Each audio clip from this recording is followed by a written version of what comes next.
So looking at the map that I've got here, you can see the Welsh 3000s. You can see pretty much the entire route here. So we start on Snowdon in the bottom, down in the southwest of Snowdonia. So in this picture, the north is kind of that direction. And then we're off Snowdon, Peak 1, Carnarvon, come down, Crib of Disgwyl. You've got Crib Goch there, down into the Nantperis Pass, down along the road, long walk along the road, and then we are up there somewhere, up onto a Lydyr Fawr, come across here, Miss Foyle Goch, over again, over Glydyr Fawr, over Glydyr Fach, down there, over Tryfan, down there, up Penarol Wen, Carnedd Dafydd, somewhere over there is Arelen, Carnedd Llywelyn,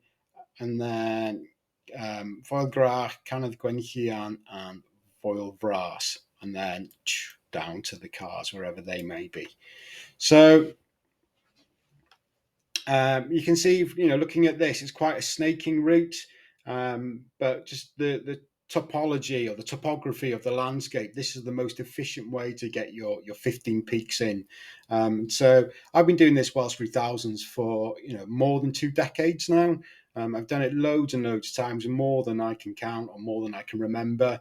Last year, 2023, I did it 7 times. Whenever I've attempted the 24-hour one, I've always managed to complete it. I've never had a failed attempt. I've done it over, the 24-hour ones. I've done it over 3 days quite a few times.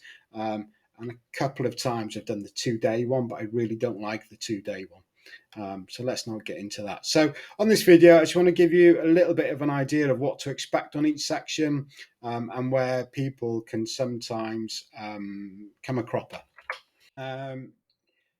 Lots of options of where to start and where to park and start your Welsh 3000s. But rather than go through individual options, because in interest of just trying to get through this, I'm just going to show you what I think is the best option. So park in Nantperis, catch a bus up to Penna Pass. From there, go up. Doesn't really make much difference between the pig track and the miners, but my preference would be the miners. So from Penna Pass all the way along this point here, it's a really flat path. And so given that you've got potentially 24 hours of walking ahead of you, this long flat start gives your body a long, slow time to warm up. And it's a nice gradual, get your legs moving, just ease yourself into it. Whereas the pig track is quite steep at the start. The downside of doing the miners track is that because it's flat for so long, when you come towards the end, it means you've got more uphill to do. Whereas if you were to do the pig track, it's a more gradual uphill. And so doesn't just leave all the uphill until right at the end. But I still think of the two, the miners would be my preference, just because you've got that nice, slow warming up of the body and the legs. So you get to the top of Snowdon. We can see the cafe here. There's the cafe. And then if you're doing the 24-hour one, the clock hasn't started ticking yet. So just hold fire on the summit. If it's the right time of year, go into the cafe, have a coffee, have some lunch, depending on what time it is. Maybe you're camping up here, whatever. But just, stop on Snowdon, take your time. The clock hasn't started ticking yet. So what another option would have been to come up Crib Goch and come up Carnarvon, and then to Snowdon. Doing it this way, though, means that you can get to the top of Snowdon and you can pause and recuperate after the walk up. And so you haven't started the challenge yet. Just let your body do a little bit of recovery before you get going again. Eat something, drink something. And then clock starts ticking, and then you are down Carnarvon. So here, you're coming down off all the steps, you're coming down past all the queues and things, but it's a really obvious path, an easy path to follow. Come around Carnarvon, again, really easy, well-worn path, and that's about half an hour from if you're walking from Wyddfa, from Snowdon to Carnarvon. And then you come along here, and then it just starts to, you can see Crib Goch off in the distance, but here Crib Addisgol is like a warm-up route for Crib Goch, if you like. It's like it's similar to Crib, and so it's a nice, and it gradually becomes more and more challenging as well. So it's a really nice warm-up and easing you into Crib Goch, so that when you get to Crib Goch, it's not just sort of all of a sudden, bang, you're in this masses of exposure that potentially you haven't experienced before. So doing it in this direction, especially for people who are inexperienced, just gives the brain a chance to slowly kind of get used to being in that kind of environment. And the exposure just sort of slowly picks up. So much better to do it in that direction, I think. You've got I'll see if I can put some photos up here on the edit, but these map pictures don't do it justice. But you've got some steep rocky sections you've got to get down there, and then you come down here into Bulch Coch. So Bulch Coch, can we see it on this map? Kind of, is this lowest point here between Crib Addisgol and Crib Goch. So if, as you're coming down Crib Addisgol, you're looking over at Crib Goch, and either you're just too scared, or maybe the weather's gone really bad, it's raining, the wind's picked up, and it's just not safe to go over Crib Goch. There is an exit route here on the north side, which isn't too bad. So where you're at this lowest point between the two ridges, you can escape down to the north there. However, if you're going to do Crib Goch, you come up over the three pinnacles, and then to the summit of Crib Goch. So seeing as we're here, we may as well speak about these pinnacles. So if you're going up Crib Goch in this direction, and you'll see loads of pictures and videos of it on YouTube and things. When you get to this point and you're looking over at this Pinnacle 3, it looks terrifying. It looks like you're climbing above a massive drop, and it looks like proper rock climbing. And so for people who haven't experienced anything like that, that's like the real stopping point.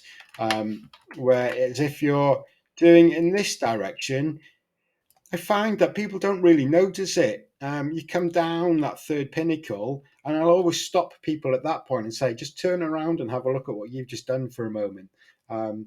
So, yeah, but people at that point, people are absolutely gobsmacked at what they've just done. It's just strange when you're coming down it, because you're not looking across at that pinnacle. It doesn't seem as bad. So you skip around the second pinnacle. There's no point doing that. You can kind of skip around this first pinnacle as well, and then you're over to the summit of Crib Goch.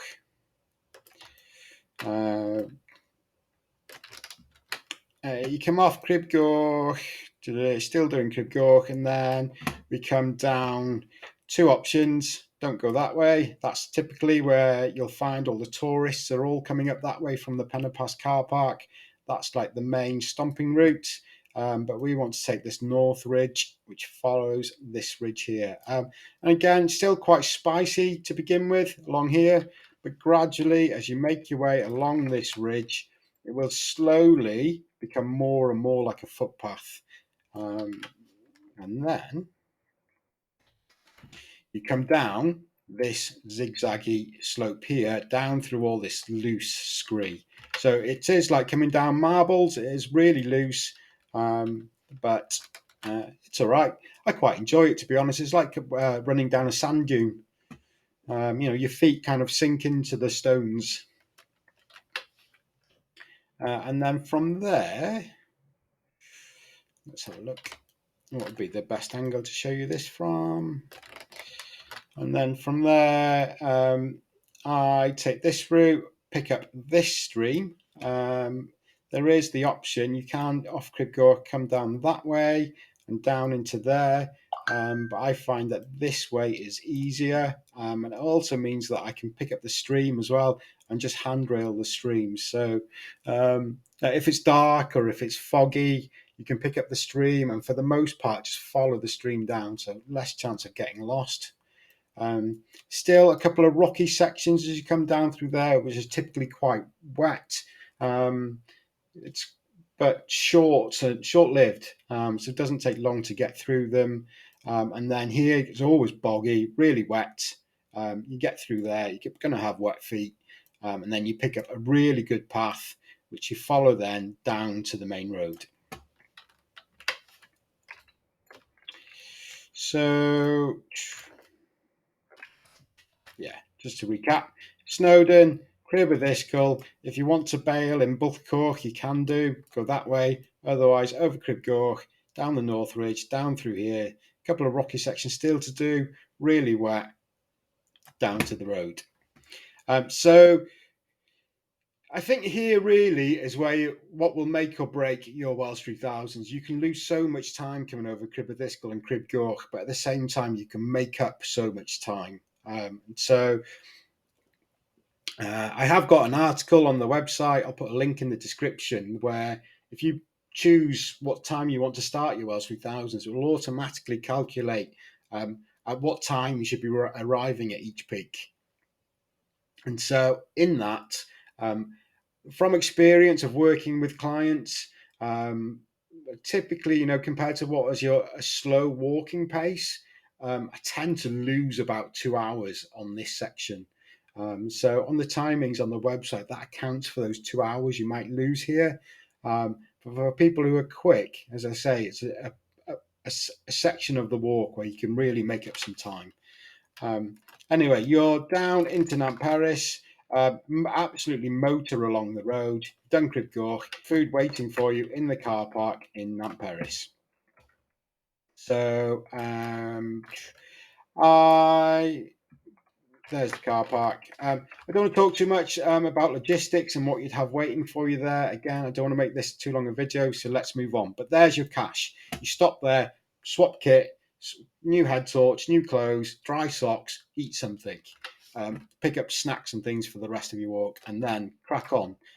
Don't try not to waste too much time there, but do have a stop. And whilst you're stopped, stretch out your legs. Give your calves and things a good stretch. And then from here, we follow up. Which road is it? That road.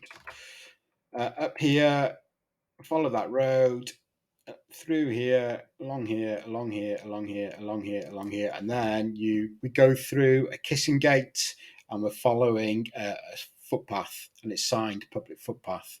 You come around here, and the main path kind of goes off in this direction, but you want to cut off it, and there's a little footbridge here over the river.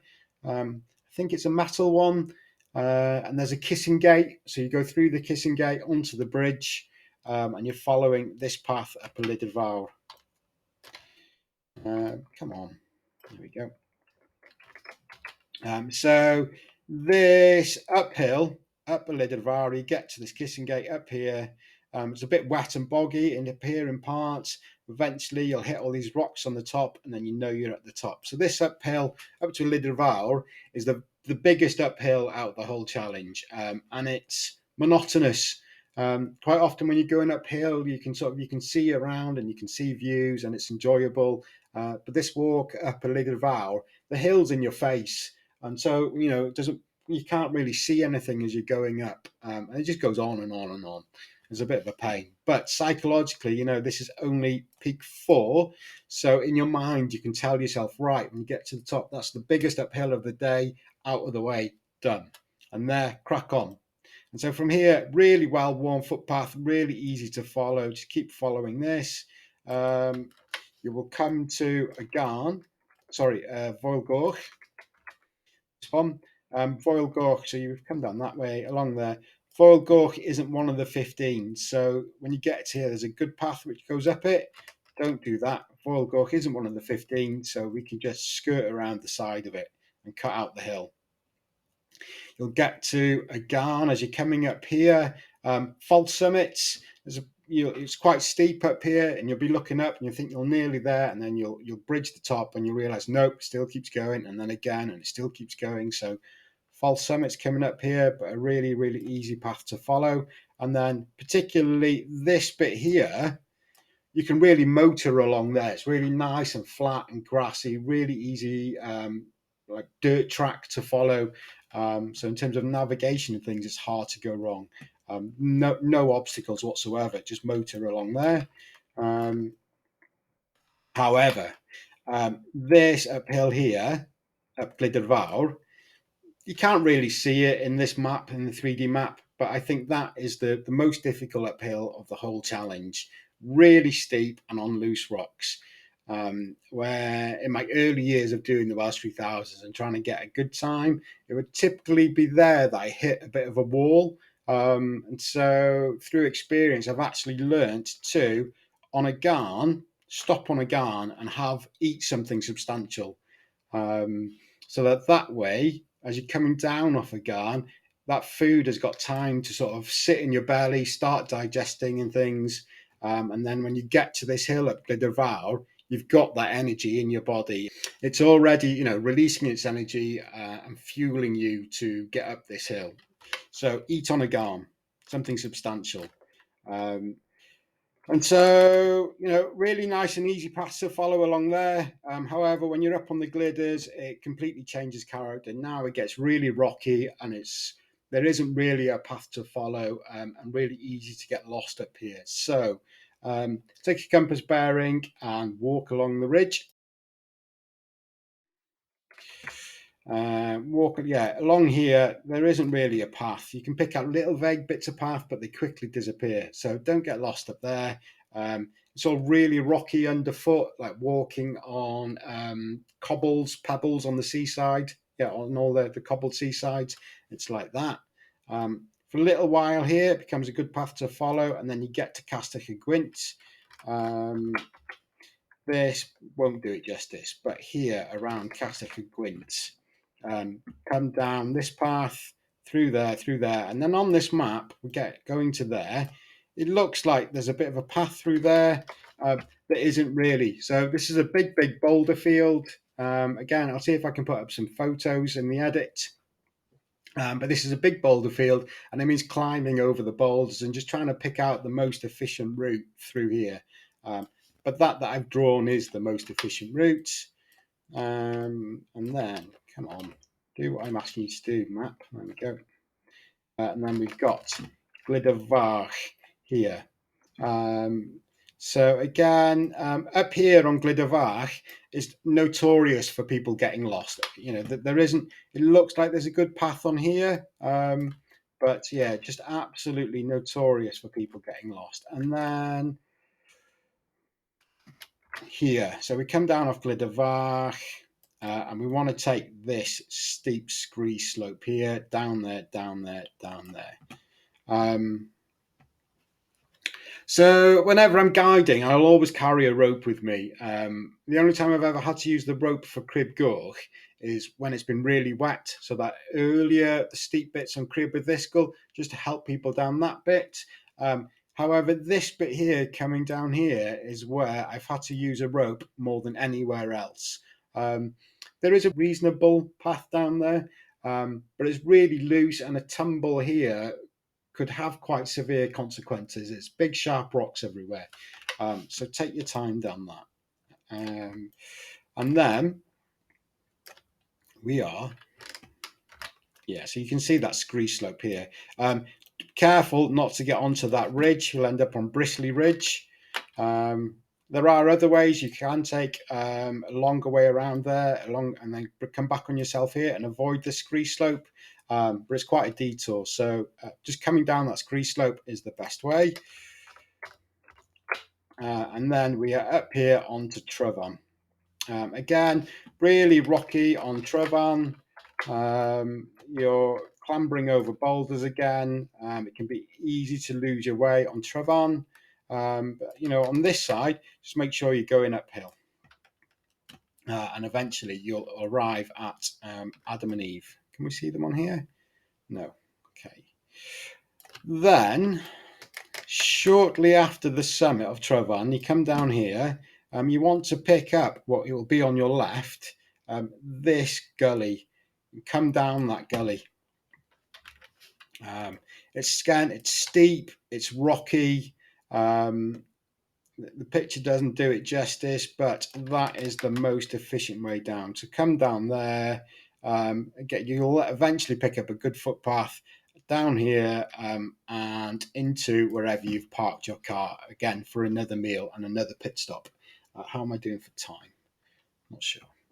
I find that on reflection, for customers, speaking to customers about it afterwards, some of them will say that this walk down off Tryfan was the hardest part of the day. It's steep, it's rocky, and it's really, really hard going on the knees. So you've been up in the glidders for a while. This is really like after coming down off Crib Gork, this is the first big steep downhill. And again, that's where people will sometimes lose time. So we've come down then off Tryfan, down here, at refuel, dry shoes, maybe a change of clothes, maybe change into your trainers. I've never done it. I've always stuck with my boots, but I'm not going to get into that. And then carry on, and then we are up here. We're following a path up onto Penarol Wen. So gets a bit wet in here, but then you get up onto here, and this is quite nice. There's a little bit of scrambling there, a few little steep rocky bits up, and then you're on to Penarol Wen. So nothing challenging. And then from here, from Penarol Wen, you can absolutely motor along here. Really well worn path. It's quite rocky, but really flat. So you can motor along there. Again, if you've got it in you, you can just run all the way along this ridge, and it's really easy to follow. There are some little bits. Now then, do I know where it is on here? I think it's here. You come along this, and rather than going up to the top of that, you come around the side, and over here, you've just got to make sure that actually you just hop over that and get back on the ridge. And then do it. There we go. So this bit's a bit of a pain. So you're coming along this ridge, and we need to do both Canad Llywelyn and Yr Elen, and then carry on along that path. So come along here, and then just try and contour along here. So try not to gain or lose any height along here. Pick up Yr Elen, and then come back on yourself and up Canad Llywelyn. Right, let's speak about that in more detail. So,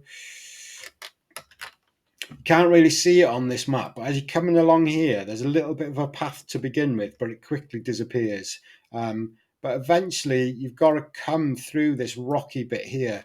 And if there's one good path that goes through that rocky bit, and if you accidentally just sort of come too low or too high from this point, you can get yourself in a world of pain. And if you don't pick up that good path through this rocky bit, you'll lose a lot of time. Whenever I'm doing it with customers, and if it's getting dark, at this point, really, really encourage them to get along here as quickly as they can. And just if we can hit that bit before it gets dark, then I'm happy.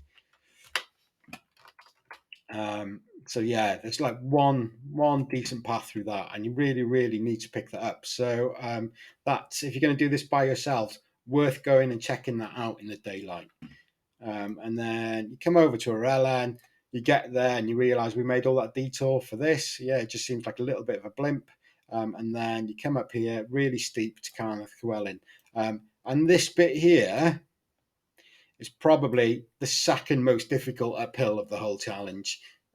So here I've seen people hit a wall as well. It's not as long, but it's just so late in the walk. It's really steep, and it just saps your energy.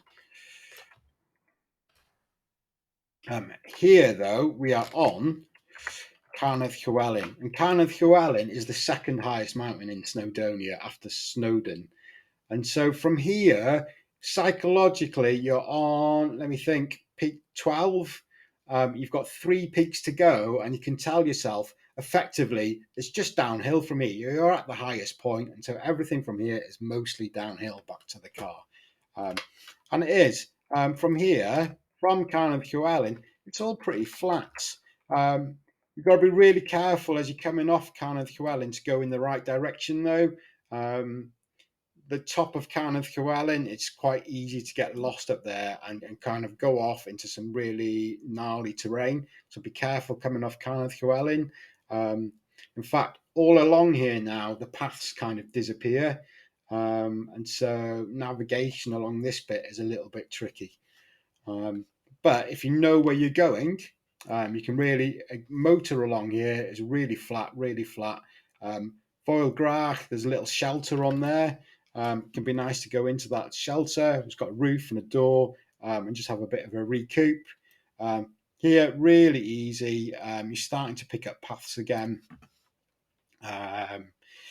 To Canad Gwenllian. Canad Gwenllian is kind of, it's just barely a lump. Blink and you'll miss it. But that's 13. Canad Gwenllian is 14. And then finally, you've got one more peak to go. And it's just flat, flat, flat, flat, flat. Really easy uphill to Voilbras. Stop the clock. You've done, check it. Are you within your 24 hours? So mostly through the Carneddau, it's quite flat, and you can get a really good pace on. But in terms of navigation, you've got that pile of rocks there to navigate, and then kind of along here, all the way along here, really, you need to be a bit careful with the navigation. Okay. People often get lost because the paths kind of disappear. And then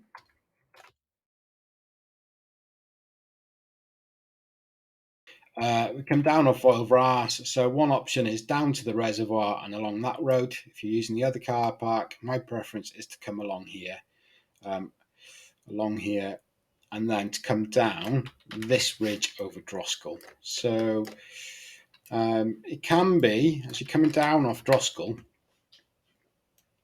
this can be hard going on the knees.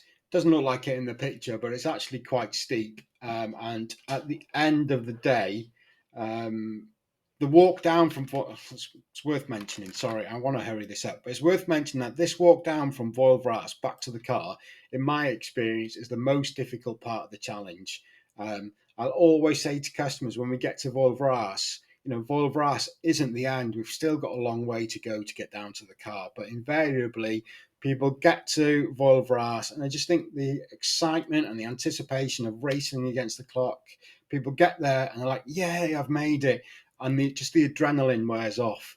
Um, at that point, people start to realize how sore they are, how tired they are, and fatigue really kicks in.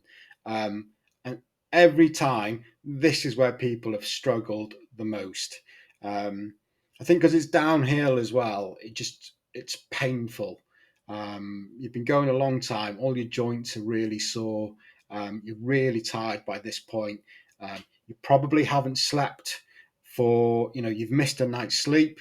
Potentially, if you've camped on Snowdon, you might not have got a good night's sleep on Snowdon if you're in your tent.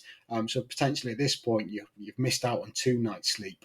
So you're tired. And this bit down is tough. Right, move on. Sorry, I'm trying not to waste your time, guys.